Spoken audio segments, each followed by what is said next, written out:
What is up everyone? Welcome back to our channel.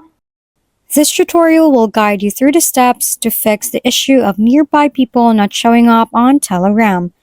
This feature is very useful for connecting with others in your vicinity, and resolving this issue can enhance your social experience on the app. Actually, this feature is not available right now. It was removed and not available starting on August 31, 2024.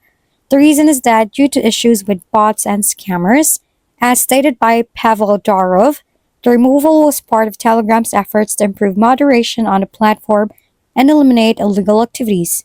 It's worth noting that some users reported the feature was removed earlier, around August 31, 2024, while others mentioned it was still available but not functioning properly. However, the official announcement and confirmation of the feature's removal came on September 7, 2024. As you can see, nearby people are not available to in my telegrams, so that's basically it.